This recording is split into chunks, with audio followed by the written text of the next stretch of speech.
Looking back now with a lens of 5 or 6 months retrospect, do you wish that it had been handled differently? You, in particular, came under some criticism for not doing more sooner for the interns and others who were being harassed by Senator Cruz. I don't know how to answer that. I did everything that I could have done, and in fact, I went beyond my authority. There's still the belief that a president, a presiding officer, is a CEO. As a CEO, you can simply dismiss people or discipline people at will. I'm not a CEO. I mean, I have a legislative opinion right here that says I can't do with a certain senator who's threatened me on the floor and threatened the state police. I can't ban him from the building. And I asked for it because I was going to do it. And I did work hard in that area. But again, I was reminded, no uncertain terms. I mean, everything I did to Cruz, I had no authority to do. None at all. So I don't know what you mean by that. I mean, I don't know how to respond to that. If you want to give a presiding officer that kind of authority, okay, but remember, if you have certain people who become presiding officers who are going to use their authority to do whatever they want for political gain, whatever, but there are restrictions limited on people like myself for very good reasons because they don't trust the human nature in everybody who gets in this.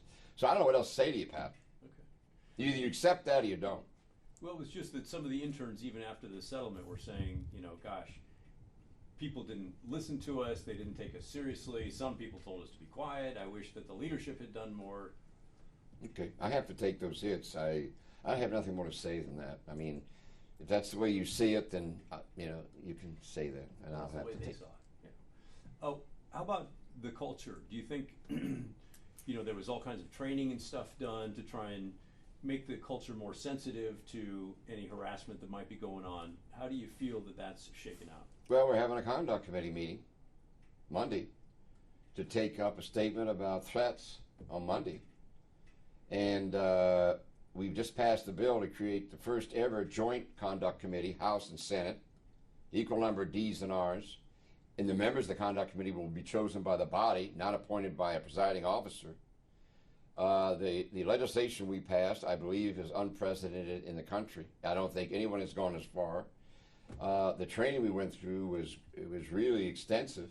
All of us, we continued, and we're going to continue to come back to it to see, how we can seeing the effects. So I think that alone, and we also created a whole outside investigative branch here. We've gotten all kinds of things we've done to try to create a procedure to deal with it, as well as an emphasis on it, as well as supporting it with a budget. So I guess, Pat, I don't know what else to say than that. We'll see over time whether it's happening or not. I have every faith that it will.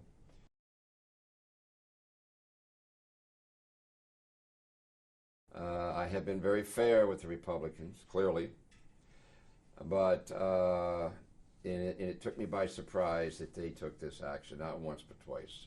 Given my view of some of their members, and I'm not going to name, I was very surprised in the end that they would choose to do that, and I was very surprised.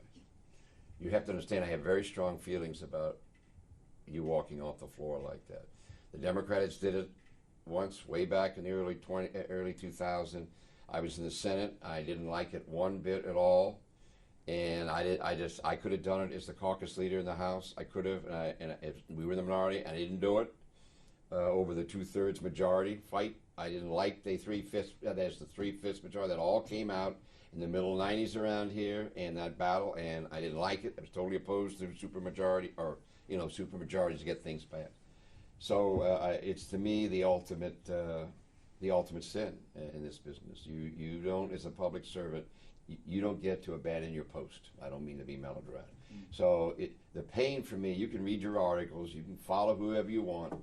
The allies, Peter has always been somewhat of a loner on both sides, not antisocial. I really have to still pinch myself and say, just when I think of the 11, and I think of maybe 3 or 4 of them, I am stunned that they would do this.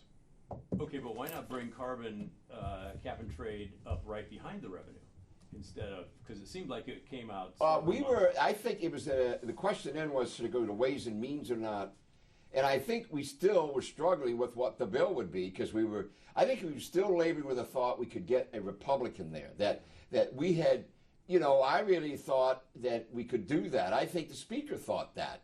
I thought Vance he's shown a willingness to vote for transportation plan things. I'm out meaning to call him out. I thought we could get there. I really did still think we might get there, because I always felt if you didn't have Republicans somewhere in there, even if you got a victory, you might not be able to hold a victory. To me, there's wins and there's victories. A win is you win it. A victory is you've got bipartisan support. And I always thought cap and trade had to have a victory. I knew the revenue would always be just a win, because the Republicans sign all these no new taxes. So I never expected to get them there. Never. Even though I put them on the joint committee and everything. On cap and trade, I thought you could get something. We were still strong. Plus, we were still perfecting the bill. I mean, yeah. So that's it. I mean, if you want to criticize me, you should have done, okay, be Monday morning quarterback. But it just took that long. Yeah, it did. I mean, the bill is a massive piece of legislation. That isn't just a let's go study or let's just to have a state agency do it, which I think is something what they did. This was an attempt to, because the R's said, well, we don't want to give that a power to the governor or state agency. So he said, okay, we'll do it all in a bill. And I think some of us thought, okay, if we do that, they'll be happy. Well, that never happened.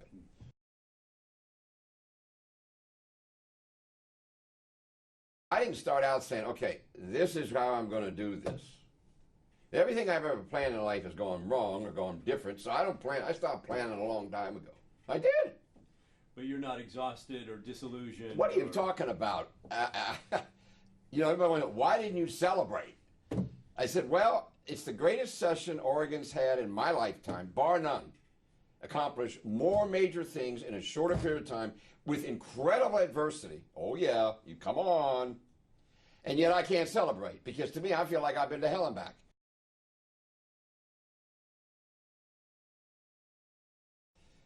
I make public policy. That's what I do. Do I do good? I don't know. Have I done good? I don't know. I don't know. Every once in a while, you got to go smash mouth football. Well, you say that phrase. That's the tragedy here. I played smash mouth football, but the process has become that, and it's very destructive in a lot of ways. It's hurting the institution.